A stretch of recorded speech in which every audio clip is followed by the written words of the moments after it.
Because for a couple of reasons. Cheryl's an amazing photographer, and she has this amazing, never seen before collection. And for me, personally, I wanted to get involved because I'm not a part of hip hop directly. I'm not a rapper, obviously, or anything like that. But I've been in the business and been around the business, so to kind of see what these guys have done and how they've taken, you know, rap past, you know, music. It's become a phenomenon, it's a culture, it's a, you know, so it's just, for me, I wanted to present something beautiful and package it, and almost like an ode to them, to what they've done. Imagine a story that never saw the light. A personal account lost to time, full of secrets, struggles, and redemption. Kim Porter, the iconic model and actress, left behind more than just memories. She left a manuscript filled with her innermost thoughts, but it vanished with her untimely passing. What hidden truths might it have held?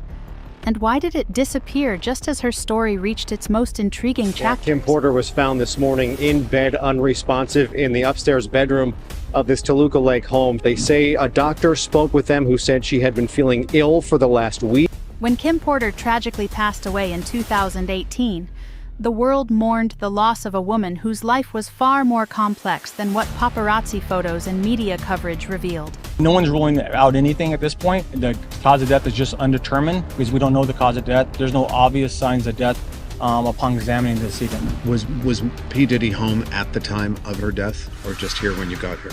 I can't comment on that. What about the children? They were here. We've seen them coming in and out of the house. They were at home as well? I don't believe the children were home at the time. Known widely for her long-standing relationship with Sean Diddy Combs and her role as a devoted mother, Porter's life was marked by highs and lows, trials and triumphs that few knew about. It was the same thing Kim was going through.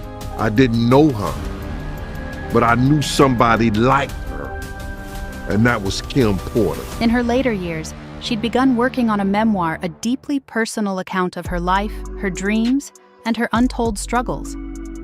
However, as mysterious as Kim Porter's life was, the story of her lost book is perhaps even more mystifying. This vanished manuscript is rumored to contain the raw, unfiltered version of her life, and to this day, questions linger. What happened to the book, and what might it have revealed about Kim's complex world? But guess what? We have the book, so join us as we delve into the chapters together as I narrate it to you.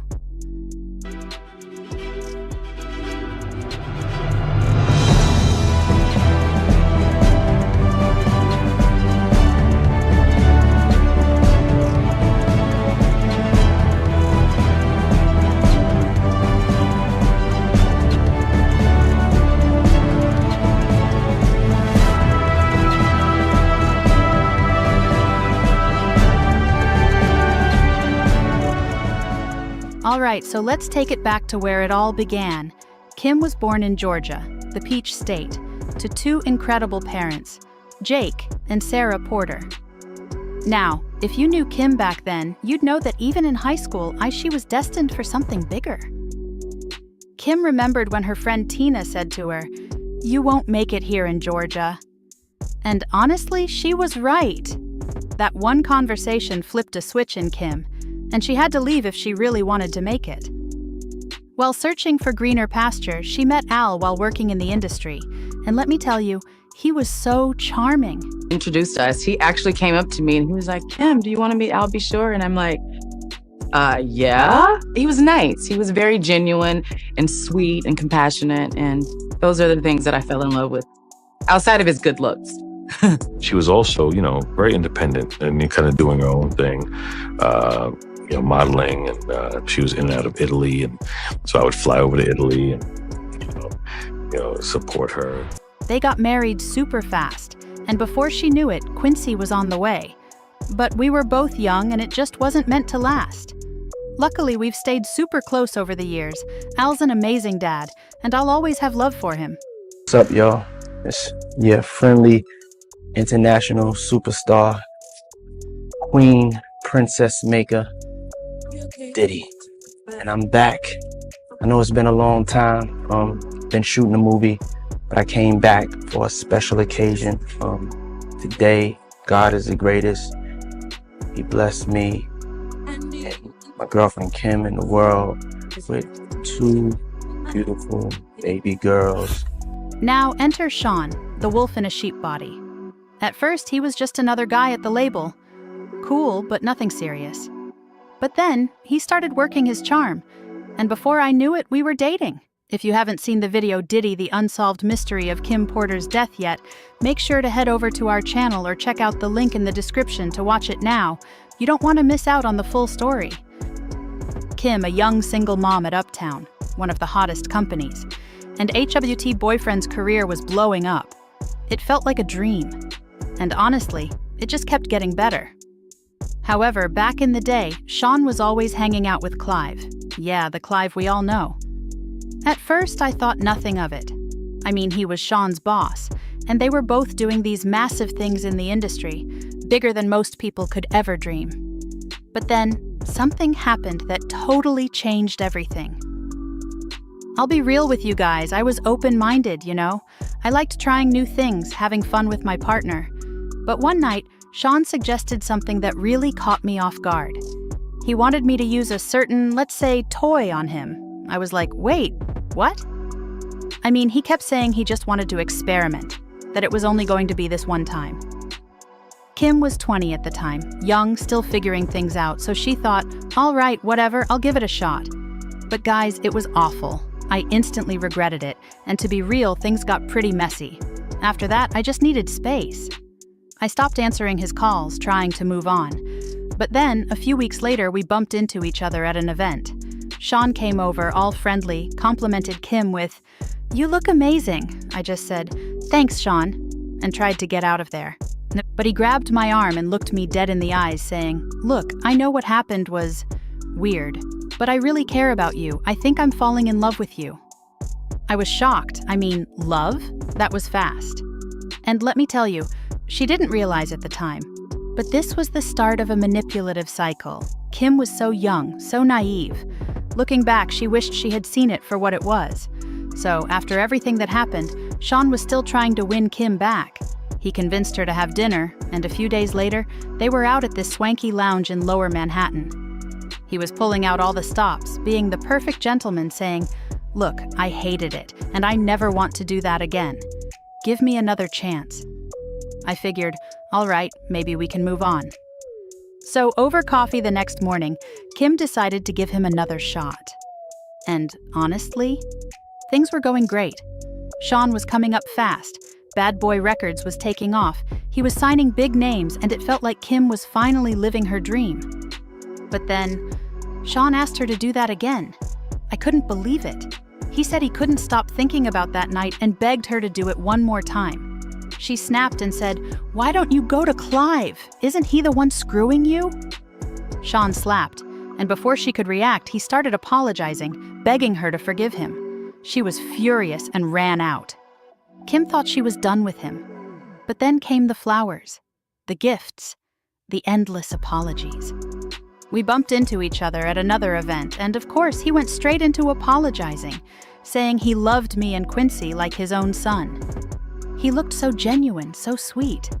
And despite everything, part of me missed him. As he started to walk away, I heard myself say, "Call me later." Sean started showing up at Kim's place with flowers, asking to see Quincy.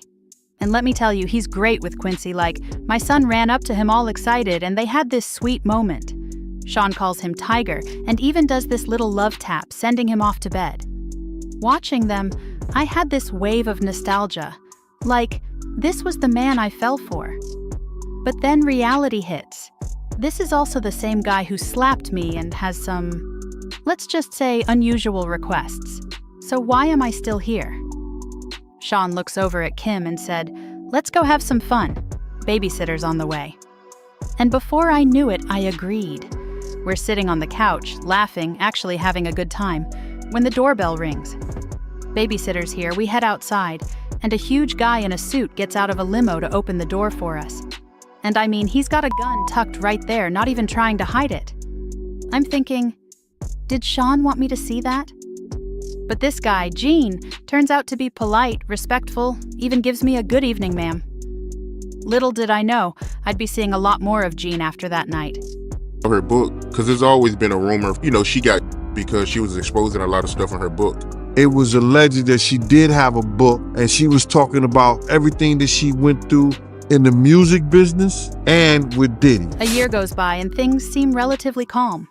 No big fights, though Kim starts noticing Sean's strange interest in voodoo. He's out here putting curses on people. But that's not all. Kim's got marriage on her mind, and while she's waiting for Sean to commit, his career is absolutely taking off. Biggie's dropped, his label is blowing up, and things are busier than ever. There comes in Mary J. Blige. Sean signs her, and as Kim soon finds out, he's also sleeping with her. Now, as explosive as that revelation was, Kim eventually takes him back. And then, Sean ups the ante, asking Kim for a threesome with Mary. At first, she's furious, but it turns out, well, let's just say it doesn't go how you'd expect. She agrees, and for the first time, she finds herself enjoying this new, adventurous side of their relationship. Over the years, Sean and Kim continue to bring other people into the bedroom every now and then. But one night, things take a turn from exciting to bizarre. Kim comes home to find her ex, Al B. Sure, who's also the father of her child Quincy, sitting at her dinner table with Sean. Everything's friendly at first until Sean drops a comment suggesting they take their sharing to another level. Kim's taken aback, but Al's surprisingly intrigued. It's like this moment where everything is on the table, and just when things are getting really intense, something happens that makes Kim bolt out of the room. Sean calls after her, but she's done for the night. And just when you think it couldn't get any crazier, Kim later finds out that Sean kept a vault, a record of all his encounters. Not just with women, but with men too. Yeah, there's more to this story, and from what we know, this discovery is just the tip of the iceberg. So if you thought this was a wild ride, you're gonna want to stick around for the next part. We're only scratching the surface here. Make sure to hit that subscribe button, tap the notification bell, and stay tuned because trust me, things are about to get even more intense. Decided to do the book because for a couple of reasons. Cheryl's an amazing photographer, and she has this Hey guys, amazing, welcome never back. seen before collection. Now, if you missed our last deep dive, you'll definitely want to go back and check it out. We covered all the twists and turns that set the stage for today's story. But today we're getting into some intense chapters. Trust me, you don't want to miss this one.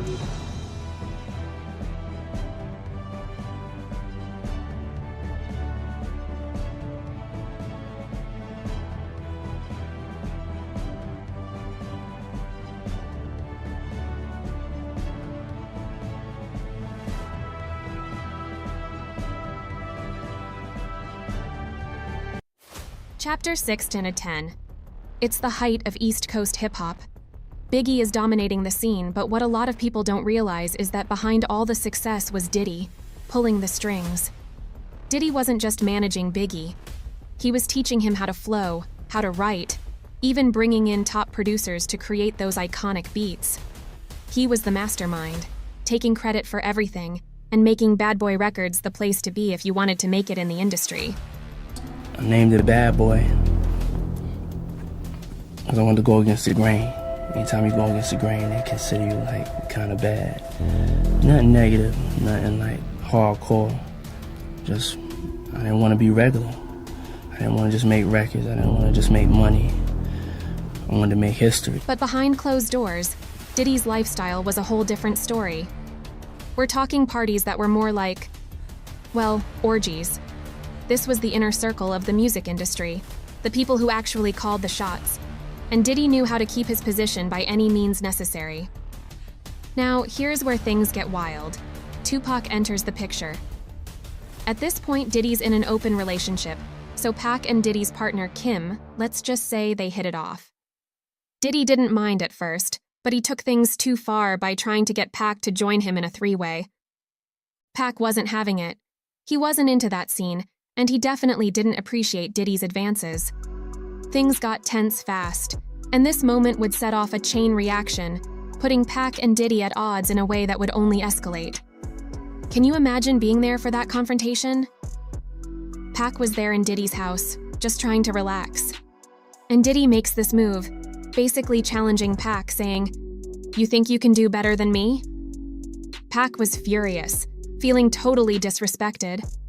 Now, this all started when Diddy tried to get Tupac into a very, let's say, questionable situation. Diddy basically challenged Pac, throwing out disrespectful remarks, and, well, Pac wasn't having it. He stormed out, and from that point the tension between them was insane. Fast forward a few months and here's where it gets dark. One day Kim, Sean's partner, walks into the studio, and there's Diddy, having a serious sit-down with Jimmy Henchman, a big-time industry figure with a dangerous reputation. She overhears them talking about Pac, and Jimmy drops a chilling line, something like, "Pac doesn't leave the studio alive."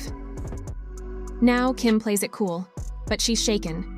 She orders breakfast like it's a normal morning, but she knows this is anything but. Imagine overhearing something like that about one of the most iconic figures in hip-hop. Kim kept her composure, but in the back of her mind, she knew things were getting dangerous for Pac. This moment would be a turning point, with everything about to escalate beyond anyone's control. So, here's how it went down. On this infamous night, Tupac arrives at a recording studio, and shortly after he's ambushed, he got shot multiple times. Now he's wounded but manages to make it to the building's elevator, hoping to get some help or at least make an escape. But here's where it gets eerie.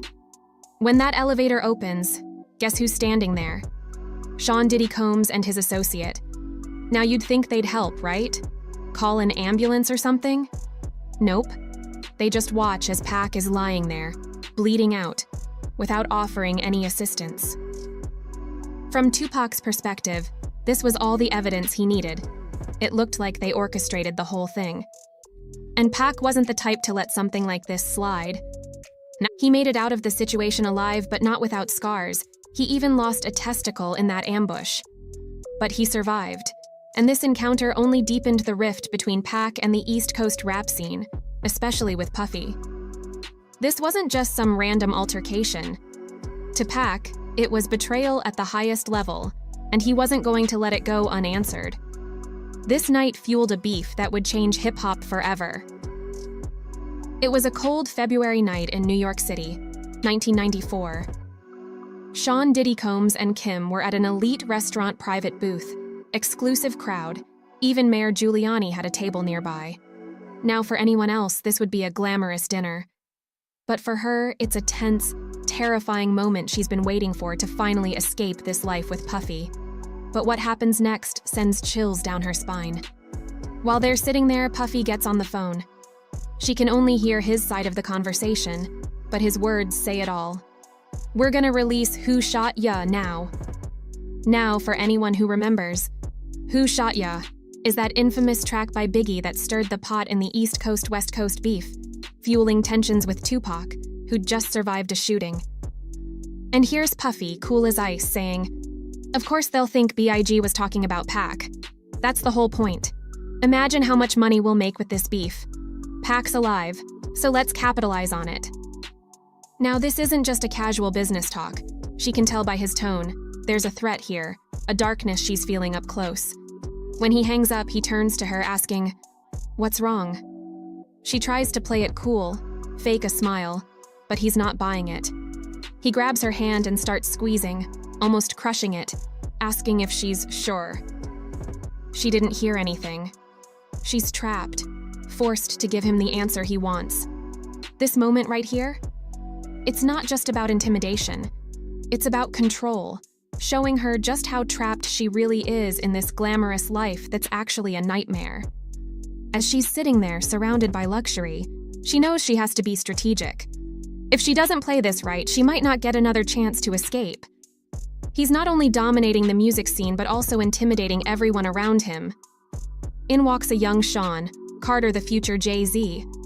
Carter's there for a private talk, but Kim was with them, overhearing everything. And this isn't just any casual chat. Puffy finds out that Chris, one of his close associates, was planning to break away with Tupac to start their own label. And how does he take it? He slams his fist on the table, furious, yelling, "Doesn't anyone have any loyalty?" Carter's clearly nervous, but he's ambitious too. He's tired of living in the shadows and wants to step up, even if it means betraying Chris. Carter finally blurts out his intentions. "I want his spot." And surprisingly, Diddy respects it. They share a moment of understanding, sealing a dark alliance right then and there. Meanwhile, Kim realizes it's time to slip out, especially after she's overheard this deadly talk. She excuses herself, taking a chance to leave while they're wrapped up in their scheming. It was an award show. The glitz and glam were on full display, and everyone was there. Sean P. Diddy Combs, Quincy Jones's daughter Kadada, who's dating Tupac, and the crew are all in the building. Now keep in mind that Kadada and Tupac are this powerhouse couple, while Kadada and Kim are super close friends. They're used to the limelight and award shows, so this is nothing new. But there was tension tonight. When Kadada shows up at their table, she's met with a smile from Sean that's, let's just say, not exactly genuine. Diddy's sitting there, feeling on top of the world, knowing Bad Boy is dominating the music game, especially on the East Coast. He's surrounded by his people, including Biggie and Faith, and he's convinced he will sweep up every award. But Kadada, who's loyal to Pac, casually mentions, Pac's music gonna get some love too, and you could feel the temperature drop. Sean's smile fades, and he takes a sip of his cognac before giving a dismissive response. Bad Boy got the hottest music on the planet, but I ain't trippin'. Everybody gotta get their shine, right? She brings up one of the biggest suspicions in rap. She tells him that Tupac thinks Sean was involved in his shooting. The whole room is already buzzing, and Kadada doesn't hold back, throwing some serious shade right in front of everyone. Now Puff's trying to keep his cool, but you can feel the tension at the table. Kadada keeps poking at him, saying, "You think you're untouchable?" and making it clear she thinks he's responsible for Pac's shooting. Even Kimora Lee Simmons, who usually smiles, tries to defuse the situation, but Kadada does not. She's fearless, and everyone around them is watching. Then things get weird. After Kadada and Kimura head off to the restroom, Sean sits there quietly, taking in all the stares. But here's where he gets petty in a seriously messed up way. He casually walks over to Kadada's table, grabs a pitcher of ginger ale, and wait for it pours himself a drink, then puts the pitcher under the table. And yeah, you guessed it. He's marking his territory in the most disgusting way possible, right there in the middle of this fancy event. He smiles, puts the pitcher back on Kadada's table, and sits like nothing happened. So Kadada and Kimura return to their table, looking all calm and collected, unaware of the gross stunt Sean just pulled. Sean, meanwhile, is trying to play it cool, asking me which songs I think he's gonna win awards for, trying to keep the focus on his music. Now here's where things get interesting. Just as Kadada's about to pour herself a drink from that very pitcher, Sean's bodyguard, Jean, steps in. I think he stopped her right on time, risking Sean's anger in the process. Major relief on my part because, let's be real, it was about to be disgusting if she drank from that. We're back at one of Sean's infamous after-parties, and let's just say these events had everything. Celebrities, wild hookups, and a level of partner swapping that'd make most people's heads spin. It wasn't just about the parties, though. Sean had a complicated relationship with pretty much everyone around him. So after a particularly wild night, I woke up to find Jada Pinkett in one room with me, while Sean was coming out of another room with a couple of famous faces, including Will Smith and someone else I wasn't too fond of. They had all been partying hard, but Sean seemed way more interested in the company of certain men than he ever was with me. It was starting to become clear our relationship wasn't exactly as romantic as it appeared. Now, the morning after, Sean was already thinking about business. He was deep into talking about the East Coast-West Coast beef, even calling it lucrative, but also dangerous. One of the partygoers even joked with him, calling him daddy and telling him he didn't have anything to worry about. But then things took a dark turn. Sean started hinting that he couldn't protect people who weren't fully loyal to him. If someone wasn't 100% on board, they were on their own. We're all sitting around when one of Sean's guys starts asking some pretty sketchy questions, like really sketchy. Sean starts talking about loyalty in a way that sounds less like he's protecting his people and more like he's putting a price on that protection. And suddenly I realize this isn't just business talk. They're hinting about someone leaving Sean's label, someone Sean feels isn't worshiping the ground he walks on. And his message is pretty clear. If you're not loyal to him, he's not responsible for what happens to you. Here's where things get eerie. I start piecing it together, and I'm thinking, could they be talking about Biggie?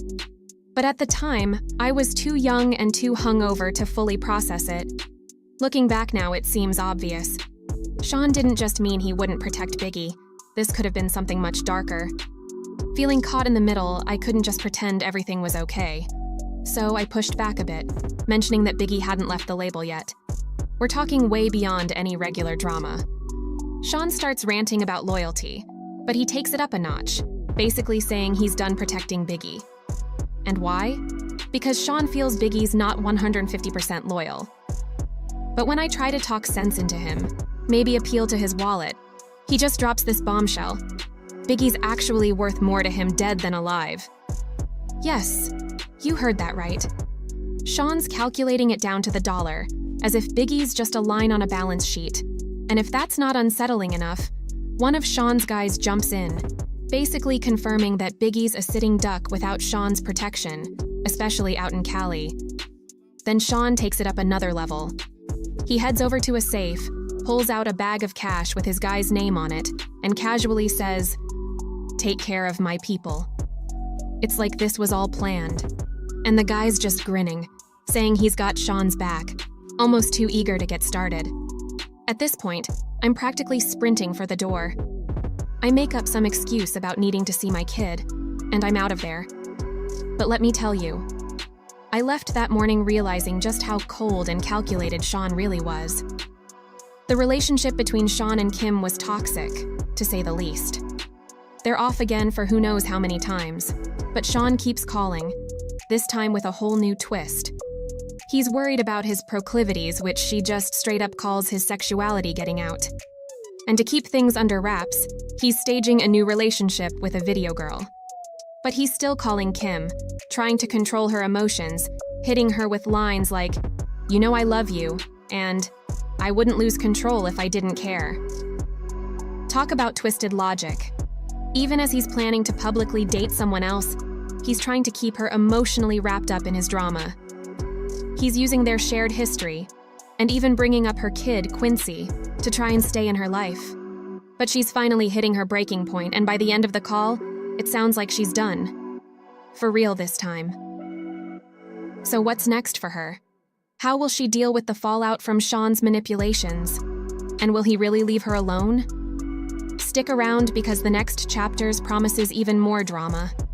Make sure to hit that subscribe button and stay tuned for the next part in this crazy story.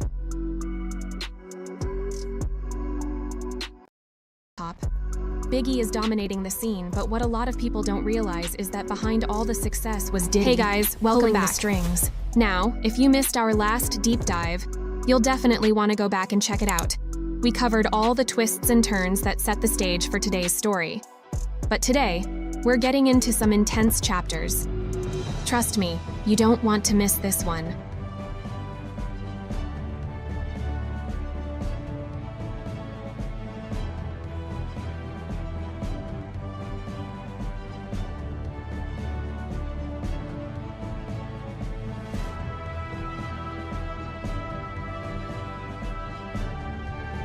Chapter 11-15.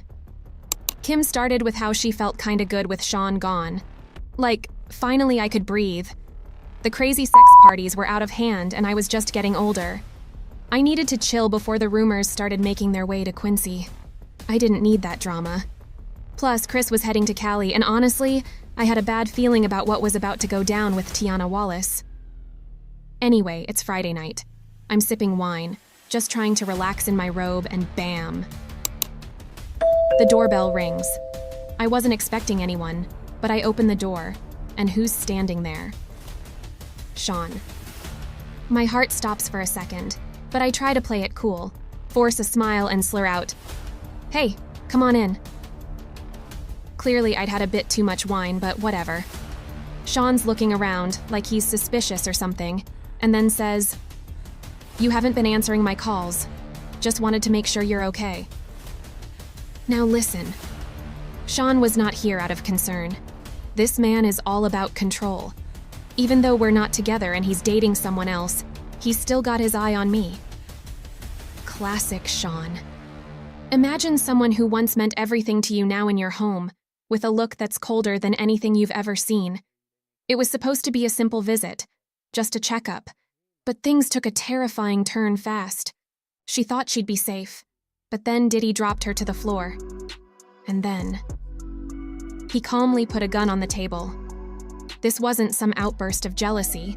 This was a calculated move. "If I wanted to hurt you," he said, "no one would trace it back to me." Can you imagine the fear Kim felt at that moment? But here's the scariest part. He wasn't there to win her back. No, he was there to make sure she'd keep his secret. Diddy didn't need Kim love, he needed her silence. In the days that followed, Diddy flooded Kim with flowers, expensive toys for her son, and more. All meant to buy her compliance. But what she couldn't escape is that she was living with a constant shadow, a chilling reminder of how high his power reached. And now she was trapped, knowing she couldn't even turn to the authorities for help. So, where does she turn next? How do you break free from someone who holds so much power? Stick around as we dig deeper into this story, exposing the web of influence and control that some people are desperate to keep hidden. The calamity that ensued behind the death of Biggie shook the East Coast. It rocked me as well. Sean could have stopped it. He was complicit in it. He was a contributor. He knew it was going to happen and didn't stop it. Now imagine sitting at a dinner table with the mother of someone whose death rocked the music world. Someone taken too soon. Also imagine that the person sitting across from her is the one she believes was behind it all. That was the reality for Kim. She was there, listening to Ms. Wallace, the mother of Biggie Smalls, begging Sean for financial help after her son's death. But Sean, cold as ice. He kept saying that business is business, that Biggie owed him money. Can you imagine the heartbreak of that moment for Ms. Wallace? One night Kim was out with Diddy. Yes, they were on again. And we were joined for dinner by none other than Ms. Wallace. It got even darker when Ms. Wallace stared Sean dead in the eye and asked, "Did you kill my son?" Sean just sat there, pretending to be hurt, faking that sadness with a straight face. But Kim knew better. She'd seen that look 100 times. She could tell it was all an act, hiding something terrifying beneath. This wasn't just a meal. This was Ms. Wallace risking everything, putting herself in harm's way to get answers, to confront the man she believed was complicit in her son's death. And for Kim, it was a chilling reminder of how far Sean would go to protect his secrets.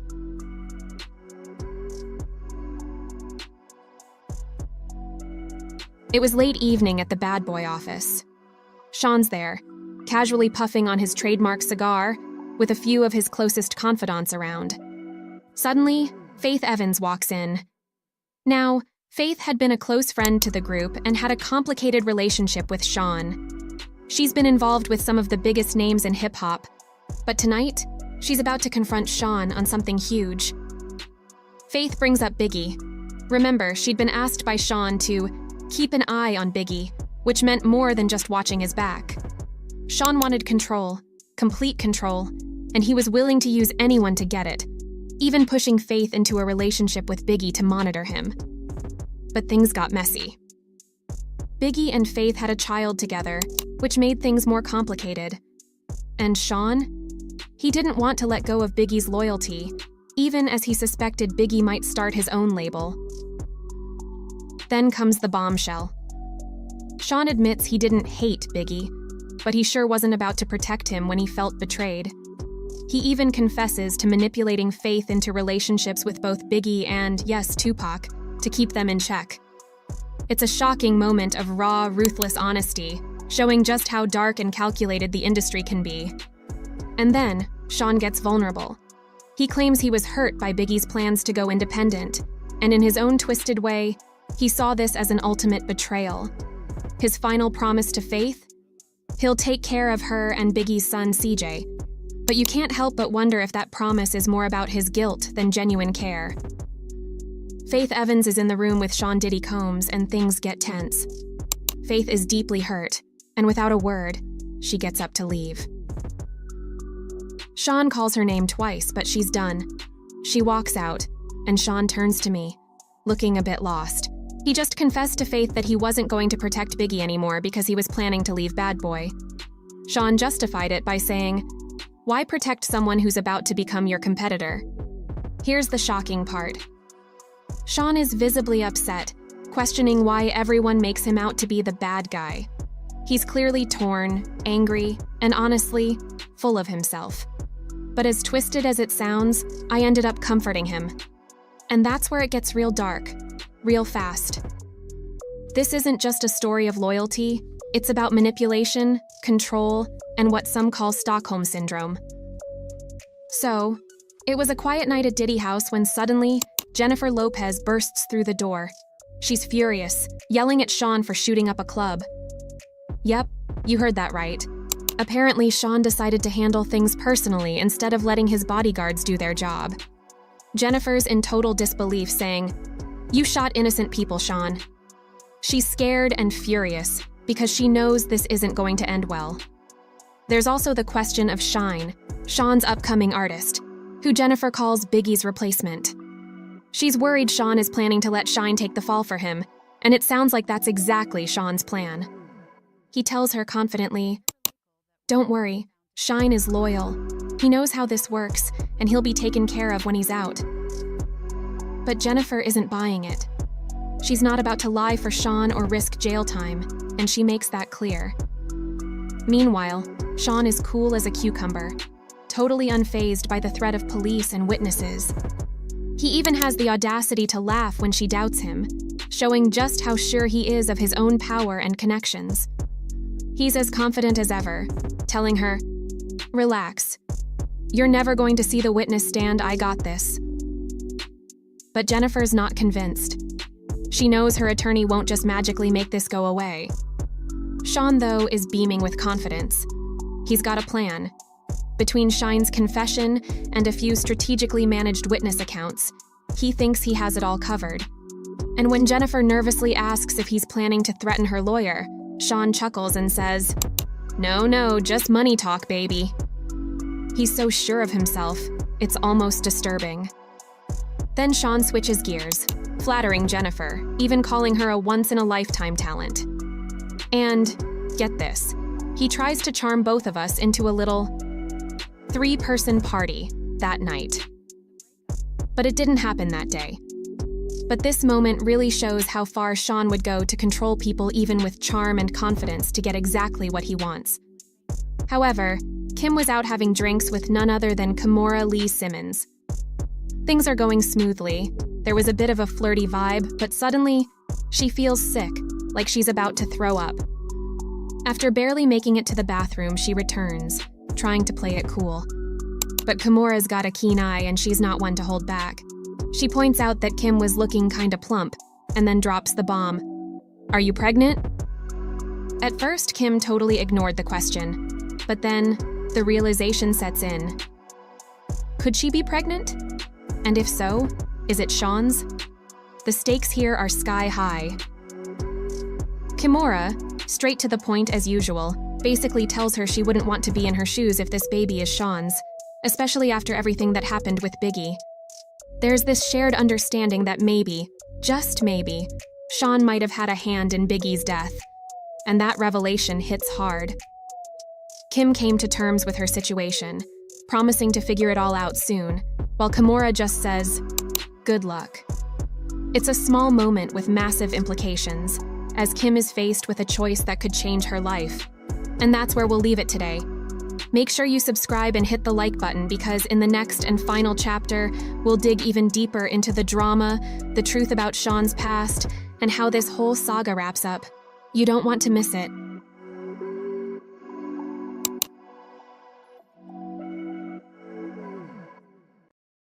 As much as we try to move on, there's always something pulling us back, some truth we're too afraid to face. By the time this story wraps up, it's clear. The weight of past mistakes, the consequences of betrayal, and the cost of loyalty are too much to bear. It's more than just a story of survival. It's about realizing that no matter how hard you fight, some things are beyond your control.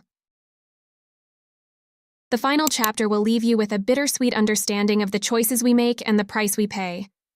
Don't miss it. The end is where the truth finally comes out. Chapter 16-19. In this chapter, Kim's world is turned upside down. She's just found out she's pregnant, and when she breaks the news to Sean, her boyfriend, she's expecting anger or frustration. But to her surprise, he's thrilled. He's talking about parties and celebrations. Sounds perfect, right? But then, things take a dark turn. Sean starts hinting at something unsettling, something way out of line. He suggests they need to keep up their lifestyle by doing things that would make anyone's skin crawl. He mentions bringing other people into their relationship at the most vulnerable time, right before she gives birth. Get gangbanged by Will Smith, Jada Pinkett, and the other dude. It's heartbreaking. Kim is devastated, but Sean manipulates her, claiming these strange rituals are the only way to keep their success, their luxury lifestyle, and their future secure. In a moment of vulnerability, she feels forced to agree. The chapter ends with Kim feeling trapped, fearing for the soul of her unborn child. She's determined to protect her baby, vowing to give them a strong biblical name, something to hold on to as a piece of goodness and purity. Diddy had reached a point in his career where he held immense power. Those around him, especially the artists who worked under his label, were too afraid to speak out. But this wasn't just about business. His temper and need for control crept into his personal life as well. One Monday afternoon, Sean visited Kim, who had just landed a role in a new movie. She thought he was coming over to celebrate with her, just the two of them. But instead of a happy moment, everything took a dark turn. When she came out of the bathroom, she saw Sean with flowers, except he was furious. He threw a card on the floor that read, "The other night was amazing, we must do it again." Confused and caught off guard, she tried to explain it was a simple fan message or maybe a joke. But Sean wasn't having it. His anger escalated, and he accused her of meeting with someone behind his back. As she tried to calm him down, Sean's rage only grew. He demanded to know who the producer was and accused him of trying to take his family. In a fit of rage, Sean smashed a coffee cup, flinging it across the room, and even overturned a heavy table in his fury. After that violent night, Sean seemed to change, but not in the way you'd think.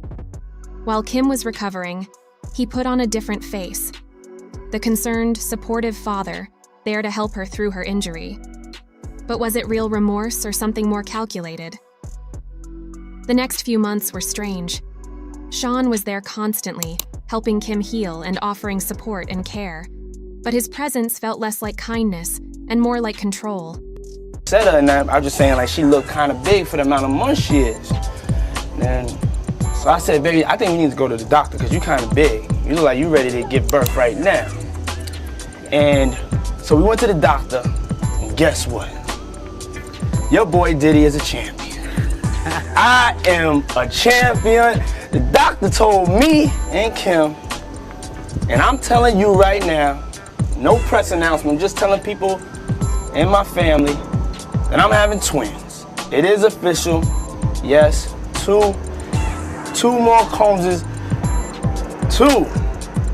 Her friends and family began to pull away, believing the car accident story Sean had convinced everyone of. As she slowly recovered, she started to feel herself doubting her own memory. Sean would drop hints about how clumsy she was, or how lucky she was to have him there to help her recover. Piece by piece, her independence and confidence faded. It seemed like just when she began to find herself again, he was ready to tear her down. Finally, after months of dependency, Kim found the strength to tell Sean to stay away. But Sean didn't take no for an answer. He would manipulate, plead, and even promise to change. But there was one thing that stuck. She had lost both movie roles. And the producer she had met with? He was gone too, reportedly passing from a sudden bout of pneumonia. It was all too convenient. She couldn't shake the feeling that this illness was more than just a coincidence, but questioning it felt like a risk too high to take. By this point, she understood that the image Sean had created of himself as an unstoppable kingpin wasn't just a title. However, this was the last straw for Kim. It started when she realized Sean hadn't truly changed. After becoming pregnant again, she saw his jealousy, control, and disturbing patterns rise to new levels. When she tried to date anyone, they'd suddenly die, officially from pneumonia. But she knew the truth, and she knew Sean was behind it. Now she was ready to end it for good. The plan was risky, but it was her only way out. Sean had a private vault, filled with tapes from his notorious parties involving artists and some shocking names like Usher, Lil Bow Wow, and Justin Bieber. She started sneaking the tapes out one by one, copying them, and putting them back. She knew these recordings were her only leverage, and each tape she copied brought her closer to freedom. After weeks of preparation, she was finally ready to confront him. She called him over, but this time she wasn't alone. With her friend Kimura there for support, she told Sean it was over. She had the tapes, and she made it clear. If anything happened to her, the footage would be released. Sean's anger boiled over, but she stood her ground. He lunged at her in a final act of aggression, and they struggled at the top of the stairs. In a desperate moment, she kicked him back, sending him tumbling down. When the cops arrived, Sean was taken away in an ambulance, and she felt the weight lift from her shoulders. For the first time, Kim felt empowered and free. The days of being under Sean Combs' control had finally come to an end. Kim tried to start fresh and even began dating again, but every new boyfriend would meet the same fate, dying mysteriously of pneumonia. She knew it was Sean. This wasn't just a coincidence, it was a pattern. That's when she knew. It was time to tell the world the truth. Kim was determined to reveal everything, so she began documenting her story in a book. A tell-all that would expose secrets she'd lived with for years. But then, her home was broken into. Her laptop containing early drafts was gone. But she was prepared. She'd saved it all in the cloud. No one, not even Sean, could silence her now. As she worked on the book, she began feeling ill. Too ill. Sean's voice echoed through the phone, with a chilling calmness. She begged him to think of their children. His response was cold. "The most important thing to me in the world is loyalty." That's when she knew he wouldn't stop. Her worst fear was becoming a reality. In one final act of defiance, Kim sent a group text to her friends. "He got me." Then she called 911, her strength slipping away. She'd written her last chapter, knowing this might be her last chance to expose Sean. This story is a powerful reminder of how control, fear, and fame can mask terrible truths. Kim may never see her words reach the world, but they will. Her legacy will be the truth she fought so hard to reveal. If this story shocked you, let us know in the comments, and don't forget to subscribe for more stories that pull back the curtain on the world's most shocking secrets.